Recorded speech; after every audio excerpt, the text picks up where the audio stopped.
अब दूसरी बड़ी सियासी खबर की बात करेंगे, जब मध्य प्रदेश के चुनावी सियासत में कार्टून वॉर भी शुरू हो गया है।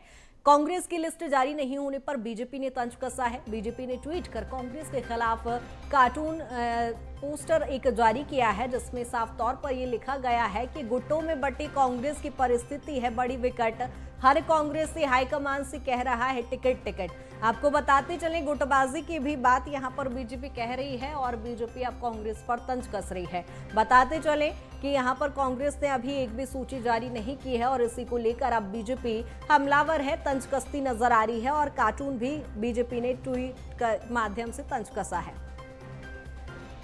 आपको बताते चलें, कार्टून वॉर मध्य प्रदेश की सियासत में शुरू हो गया है और कांग्रेस की लिस्ट जारी नहीं होने पर अब बीजेपी लगातार तंज कस रही है।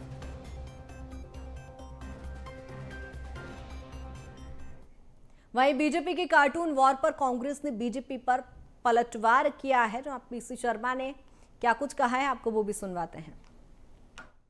गुटबाजी तो इस समय बीजेपी में है, तो गुटबाजी हमने ट्रांसफर कर दी बीजेपी में। जब से हमारे नेता ट्रांसफर हुए उसके साथ ही वहाँ हुई, और ये लोग अब कार्टून में रह जाएंगे। बीजेपी वाले लोग इनके कार्टून बनाएंगे। 3 दिसंबर के बाद आपको इनके कार्टून देखने को मिलेंगे, सही वाले। और प्रखर लगातार हमारे साथ जुड़े हुए हैं। प्रखर, जिस तरह से हम देख रहे हैं, चूंकि चुनावी साल है, आरोप प्रत्यारोप का दौर तो लाजमी है, लेकिन जिस तरह से कांग्रेस की सूची नहीं आने पर बीजेपी जहां तंज कस रही है, वहीं अब कांग्रेस ने भी पलटवार किया है। बिल्कुल, देखिए लगातार जो लिस्ट को लेकर है मध्य प्रदेश में सियासत जारी है, और खास तौर पर अब जब आचार संहिता लग चुकी है, यानी कि मात्र 30 से 35 दिन बाकी हैं मध्य प्रदेश के चुनाव में। 17 नवंबर को वोट डलने हैं और हम अक्टूबर में इस समय बात कर रहे हैं। तो ऐसे में अब कांग्रेस की अभी तक एक भी सूची नहीं आई है। बीजेपी 136 पर अपने नाम जारी कर चुके हैं। तो लगातार इसी को लेकर जो बीजेपी हमलावर होती दिखाई दी है। खास तौर पर एक वो लगातार उन बयानों को पर भी जो है बीजेपी निशाना साध रही है, जो साल की शुरुआत में सामने आ रहे थे कि 6 महीने पहले टिकट कांग्रेस जारी कर देगी। हालांकि देखिए अब कार्टून वॉर भी शुरू हुआ है, लेकिन इसके अलावा अगर कांग्रेस की बात करें, जो सूची को लेकर कांग्रेस की तरफ से जो कांग्रेस पर जो आरोप लगाए जा रहे हैं, गुटबाजी की बात की जा रही है, कांग्रेस में अलग अलग गुटों की बात की जा रही है, तो इन आरोपों को साफ तौर पर कांग्रेस नकारती हुई दिखाई दे रही है।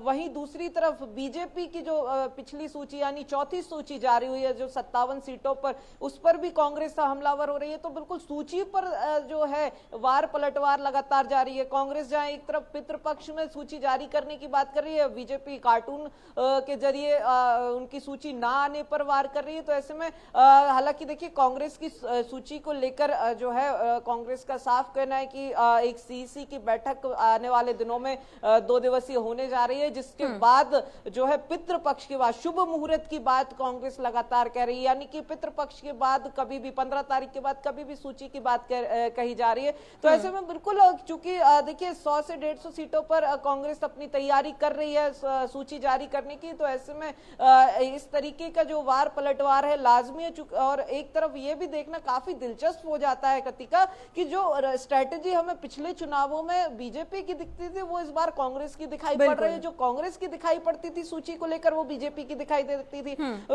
याद कीजिए, देखिए इसके पहले ऐसा कभी नहीं हुआ कि बीजेपी की इतनी पहले सूची आई। आखिरी दिन तक नॉमिनेशन के बीजेपी के प्रत्याशियों की लिस्ट जारी होती रही, हमने बीते चुनावों में देखा है। वहीं कांग्रेस अपने प्रत्याशियों के साथ पहले से ही चुनावी रण में मौजूद दिखाई पड़ती थी, लेकिन इस बार बिल्कुल उल्टा हुआ। लगभग 3 महीने पहले बीजेपी की पहली सूची आई, उसके बाद 136 नाम सामने आ गए और अब आचार संहिता लग चुकी है। बिल्कुल प्रखर, यानी कहना गलत नहीं होगा, दोनों ही पार्टी फूंक कर कदम रख रही हैं, क्योंकि टिकट वितरण को लेकर हमने देखा बैठकों का दौर भी दोनों ही पार्टियों की ओर से लगातार जारी रहा। लेकिन देखने वाली बात होगी, कांग्रेस यदि इतनी लेट लतीफी कर रही है तो इसके किस तरह के रिजल्ट सामने आएंगे, वो आने वाले चुनावी परिणाम ही बता पाएंगे। बहुत शुक्रिया तमाम जानकारी के लिए।